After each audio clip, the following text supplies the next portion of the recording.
Welcome to Philhouse Realty Group training. Today we're showing you how to video on listing a home for sale.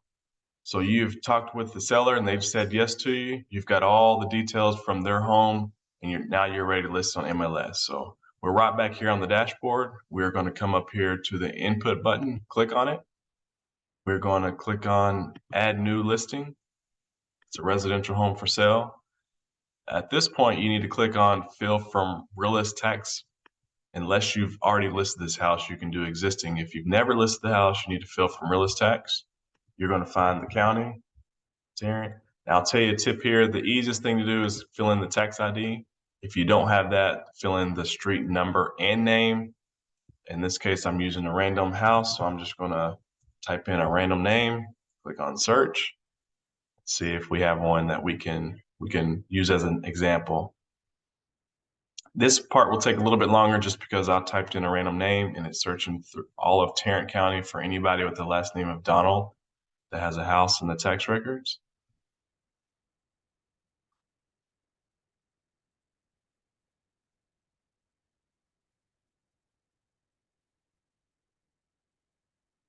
Come on.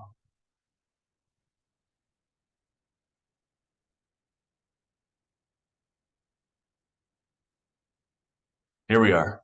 So we've got several, like I said, that's the reason it took so long. I'm going to come down here and just click on a random one, 631 Sand Dune. It brings me to this screen, which has all the information that I've got from my input sheet from being at the house to then go ahead and fill in. Everything you see here in yellow means mandatory. You must fill in these items, whether that's a text or a clickable button. They're all, I mean, multiple choice. You'll know these boxes to fill in here. Once you get through all of everything in yellow, you'll go to the next box here for the schools. Some of this is already going to be pre-filled out because it's pulling it from the tax records, which attaches the house to the school districts. You'll click on the rooms once you've got those completed, and you'll add the number of rooms. And just know that when you add in the number of rooms, you've also got to select where those rooms are located. So if I have 3 rooms, I've got to click on 3 bedrooms.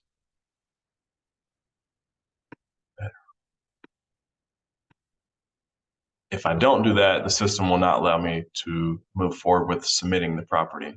I've got to put the levels in, the full baths, half baths. Once that's complete, I'm going to the features. Again, everything in yellow, make sure you completely fill it out. Don't guess on this part. If you don't know, find out. The lot information, how large is the lot, and how those units are measured. The utilities, the environment. Again, on this part, if you don't know, you can leave these blank because none of them are yellow. Financial information. Okay, what means of, I guess, financial info the sellers are willing to accept. The possession, meaning what takes place when the deal closes. The loan type. Most of these are going to be treated as clear, but you'll know that from the seller. The HOA information. Who's listing the property. This is important to fill out. Make sure your name is here. Make sure your supervisor's name is here, or the broker. How you plan on paying a buyer agent that brings you a buyer. All goes in that box there. Showing information. How are you going to set up showings for the property? Where is the lockbox located? What kind of lockbox is on the property? If the place is occupied or vacant. These are all drop downs that you can go through and fill out accordingly.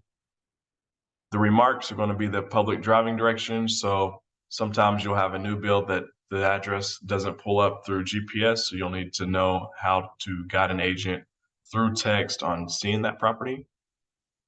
The property description, this box here, whatever you enter here, this is what's going to show up on the third-party websites to then have the general public read. Your exclusions that are in your listing agreement, your private remarks that only the other agent, any agents that are going through your listing will be able to see in the private remarks section. and then just the inner office remarks from there. If the property is a condo, you'll fill out this information is pertaining to a condo only, and the same thing for farm and ranch. Once you've completed all this information, you'll come in here and click on the active button as long as you're ready for the listing to go active. Then you'll click on submit. If you're not ready for listing to go active, you can either click on incomplete, which saves it as a draft. It does not go to MLS at that point in time. If you want it as a coming soon, meaning you're not ready to quite list it, but you want to start marketing it, then you click on the coming soon tab and you click on submit property. That's how you input a listing.